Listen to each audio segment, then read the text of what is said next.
శ్రీమాత్రే నమః. శ్రీ గురుభ్యో నమః. తదుపరి కన్యారాశి.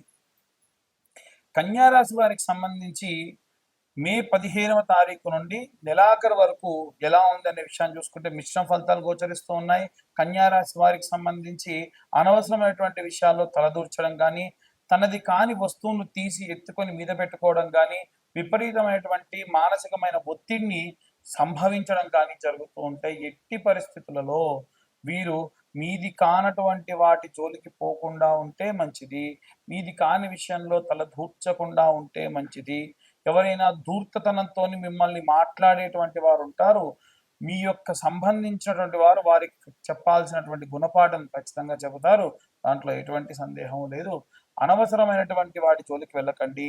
ఈ 15 రోజులలో కూడా సరస్వతి పుష్కరాలు మన యొక్క కాళేశ్వరంలో ఉన్నటువంటి ప్రాణహిత గోదావరి సరస్వతి నదుల సంగమం జరుగుతూ ఉంటుంది కాబట్టి అక్కడ సరస్వతి పుష్కరములలో పుష్కర స్నానం ఆచరించండి. ఎంతో విశేషమైన సత్ఫలితాలు పొందవచ్చు.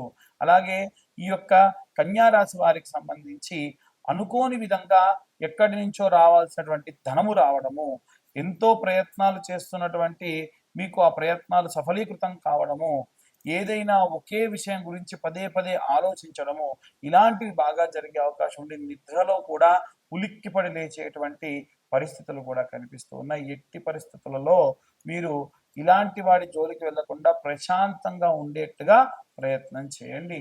అలాగే మీరు ఎలాంటి దీపారాధన చేయాలి అని అంటే, మనకు కుబేర కుంకుమ ఉంటుందండి. ఆ కుంకుమ కొద్దిగా చిటికెడు మాత్రమే తీసుకొని మీరు ఏదైనా కొబ్బరి నూనెలో లేదా ఏదైనా నువ్వుల నూనెలో, కొబ్బరి నూనెలో కానీ ఆవు నెయ్యిలో కానీ కలపండి. ఆ కుబేర కుంకుమని ఆకుపచ్చ రంగులో ఉన్నటువంటి ఒత్తిని వేసి వెలిగించి దీపారాధన చేయండి. ఆకుపచ్చ రంగులో ఒత్తులు ఉంటాయా అంటే నారలతో పూజా స్టోర్లలో దొరుకుతున్నాయి. ఎవరైనా సరే చెయ్యవచ్చు. లేదా ఉన్న సాధారణమైన ఒత్తినే ఆ యొక్క నూనెలో ముంచేస్తే ఆ ఒత్తంతా కూడా కుబేర కుంకుమ కలిసి ఉంటుంది కాబట్టి అది ఆకుపచ్చ రంగులో మారుతుంది. అలా దీపారాధన చేయండి. మంచి వ్యాపారాభివృద్ధి కూడా కలుగుతుంది. మీరు చదవవలసినటువంటి మంత్రం ఏమిటి అనంటే, మీరు ఎల్లప్పుడూ కూడా బుధగ్రహానికి అధిదేవత అయినటువంటి విష్ణుమూర్తి యొక్క మంత్రాన్ని చదువుకోవడం మంచిది. నారాయణాయ విద్మహే వాసుదేవాయ ధీమహి తన్నో విష్ణు ప్రచోదయాత్ అన్న మంత్రాన్ని చదవచ్చు. లేదు అంటే శాంతాకారం భుజగశయనం పద్మనాభం సురేశం విశ్వాకారం గగన సదృశం మేఘవర్ణం శుభాంగం లక్ష్మీకాంతం కమలనయనం యోగ వృత్యానగమ్యం వందే విష్ణుం భవభయహరం సర్వలోకైకనాథం అనేటువంటి మంత్రాన్ని కూడా పఠనం చేస్తే విశేష సత్ఫలితాలు పొందుతారు. ఇంకా ఎలాంటి రెమెడీస్ పాటించాలనే విషయాన్ని ఇప్పుడు మనం తెలుసుకుందాం. అన్ని వర్గాల వారికి సంబంధించి అంటే విద్యార్థులు, గృహిణులు, ఉద్యోగస్తులు, వ్యాపారస్తులు, సినీ రాజకీయ రంగాల వారు, అలాగే విదేశాలకు ప్రయాణం చేస్తున్నటువంటి వాళ్ళు, వీరందరికీ సంబంధించి ఈ మే 15 నుంచి నెలాఖరు వరకు కూడా ఇప్పటి వరకు మనం ఎప్పుడు కూడా మాస ఫలితాలు చెప్పుకుంటూ వచ్చాం. కానీ ఈ 15 రోజుల గురించి ఇంత విశేషంగా ఎందుకు చెప్తున్నారు అంటే, ఈ 15 రోజులు అంటే మే 15వ తారీఖు నుండి 12 రోజుల పాటు సరస్వతి నది పుష్కరాలు జరుగుతున్నాయి. అయితే మనందరికీ ఏంటంటే పుష్కరాలు 12 సంవత్సరాలకు ఒకసారి వస్తాయి, బాగానే ఉంది. ఎందుకు 12 సంవత్సరాలకు ఒకసారి వస్తాయంటే, ప్రతి నదికి ఒక రాశి ఉంటుంది. ఆ రాశి వారికి ఈ యొక్క రాశి, ఈ యొక్క నది అనుసంధానమై ఉంటుంది. కాబట్టి మనకు 12 రాసులు, 12 రాసులు కాబట్టి సంవత్సరానికి ఒక నదికి సంబంధించినటువంటివి పుష్కరాలు ఏదో రూపకంగా జరుగుతూ ఈ యొక్క 12 రాసుల వారికి కూడా ఒక్కొక్క నది పుష్కరాలు సంభావితం, అనుసంధానం అయి ఉంటాయి. దాంట్లో మిథున రాశి వారికి సంబంధించి ప్రత్యేకంగా, అలాగే అష్టమ, అర్ధాష్టమ శని ప్రభావాలతో ఇబ్బంది పడుతున్నారు. అర్ధాష్టమ శనికి ఈ మిథున రాశి వాళ్ళు ఇబ్బంది పడుతూ ఉన్నారు. తులా, వృశ్చిక రాశుల వాళ్ళు అష్టమ శని ప్రభావం వల్ల ఇబ్బంది పడుతూ ఉన్నారు. అలాగే ఏలిన నాటి శని ప్రభావం వలన ఆల్రెడీ గడిచిపోయినటువంటి కుంభ, మకర, మీన రాశులు, కుంభ, మకర, మీన రాశుల వారు ఇలా ఇబ్బంది పడుతూ ఉన్నారు. అలాగే మేషరాశి వారికి ఈ యొక్క ఏలినాటి శని ప్రభావం రాబోతుంది. కాబట్టి ఈ శనిగ్రహ ప్రభావం వలన ఇబ్బందులు పడుతూ ఉన్నారు.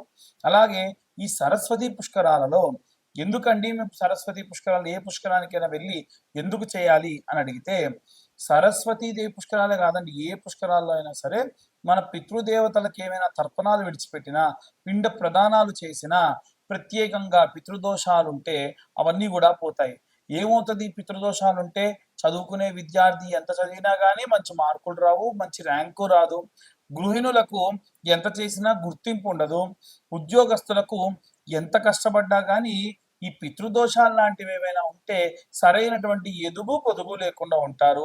వ్యాపారస్తులకు ఎంత బాగా వ్యాపారం జరిగినా ఖర్చులు అధికంగా ఉంటూ ఉంటాయి. అలాగే సినీ రాజకీయ రంగాల్లో ఉన్న వారికి కూడా పితృదోషాల వల్ల బహు విధాలైనటువంటి రకాలుగా ఇబ్బందులు పడుతూ ఉంటారు. ఇవేవి కూడా ఉండకుండా ఉండాలి అనంటే వచ్చినటువంటి పుష్కరాల్ని మనం సద్వినియోగం చేసుకొని ఆ పుష్కరాల్లో తిల తర్పణాలు, పిండ ప్రదానాలు చేయండి. చాలా చాలా మంచిది. అయితే ఈ పిండ ప్రదానాలు ఇవన్నీ చేస్తే ఎలా కలిసొస్తుందండి అంటే, కొంతమంది చూడండి వాళ్ళు పితృతర్పణాలు బాగా చేస్తారు. ఏంటయ్యా మీకు ఇంత డబ్బు ఉంది, ఇంత బాగా కలిసి మా పెద్దలు చేసిన పుణ్యం అండి అంటారు. అవునా? అలాగే ఒకవేళ చేయకపోతే ఈ పుష్కరాల సమయంలో ఈ గతించినటువంటి మీ యొక్క పితృదేవతల్ని పిలిచి, చూడయ్యా అక్కడ పుష్కరాలు జరుగుతున్నాయి, మీ వాడు ఎవడైనా సరే పిండ ప్రదానాలు తర్పణాలు చేస్తారేమో అని చెప్పి చూద్దామని చెప్పి అంటే అక్కడి నుంచి ఘోషిస్తూ ఉంటారు. అరే నాయన, ఎన్నో దానాలు చేశా, ఎన్నో ధర్మాలు చేశా, ఎన్నో పుణ్యకార్యాలు చేశా, ఎన్నో దేవాలయాలకి విరాళాలు ఇచ్చాను, ఆ పుణ్యమంతా మీకోసమేరా, నాకింత పిండ ప్రదానం పెట్టి తిలతర్పణాలు చేయండి, శుభం కలుగుతుంది అని ఆత్మలు ఘోషిస్తాయి. అలా చేయడం వలన ఖచ్చితంగా వారు చేసిన పుణ్యమంతా కూడా మీకు లభిస్తుంది. అన్ని సమస్యలు తీరుతాయి. సంతానం లేని వారికి సంతానము, పిల్లలు బాగా ఏజ్ అయిపోయి పెళ్ళిళ్ళు కాని వాళ్ళకు పెళ్ళిళ్ళు అవుతాయి. ఇంకా ఎన్నో రకాలైనటువంటి రైతులు, చేతి వృత్తులు, కుల వృత్తులు చేసుకునే వారు కూడా వారికి సజావుగా భూమి అంతా కూడా సమృద్ధిగా ఉంటుంది. ఈ ఏలినాటి శని ప్రభావం కూడా పోవాలి అనంటే వచ్చేటువంటి ఈ యొక్క వైశాఖ